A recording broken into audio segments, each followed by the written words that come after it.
আসসালামু আলাইকুম রহমতুল্লাহ। রিক্সা চালকের ছেলে নোয়াখালীর সাদাবাজ রিয়াদ, যার 5ই আগস্টের আগে তার কাছে হাত পেতে খাইতে হইতো। যদিও প্রাইভেট বিশ্ববিদ্যালয়ে পড়ে, বাড়িটা ছিল টিনের। বাপের চেহারাটা ভিডিওতে দেখে বুঝলাম যে বাপ কি পরিমাণ পরিশ্রম করে সংসার চালিয়েছে। আর 5ই আগস্টের পরে ছেলে হয়েছে সমন্বয়ক হওয়ার পরে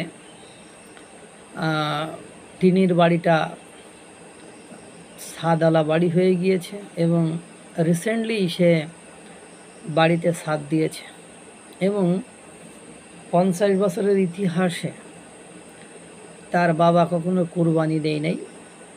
এইবার কুরবানি দিয়েছিল একটি গরু কিনে। এই হলো দেশের অবস্থা। তার রিয়াদের মতো, যিনি কখনো ফ্রন্ট লাইনে ছিলেন না বা সেইভাবে তাকে কখনো কেউ নামও জানতো না, তার যদি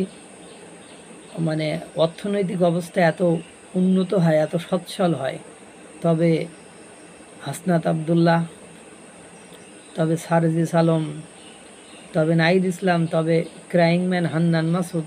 অবশ্য ক্রাইং ম্যান হান্নান মাসুদের বাপও বাড়িতে আপনার বিল্ডিং হাঁকিয়েছেন। তারপরে আসিফ মাহমুদ, সজীব ভুইয়া, মাহফুজ আলম, এদের কি অবস্থা। তারপরে নুসরাত তাবাসসুম, এদের কি অবস্থা। তারা আজও পর্যন্ত গত বছরের সেই বন্যায় তোলা টাকা পয়সার হিসাব দেই নাই। ফেনীতে যে বন্যার টাকা দিয়ে কাকে হেল্প করেছে, সে সরকারের পক্ষ হোক, সে তাদের পক্ষ থেকে হোক, কেউই বলতে পারে না।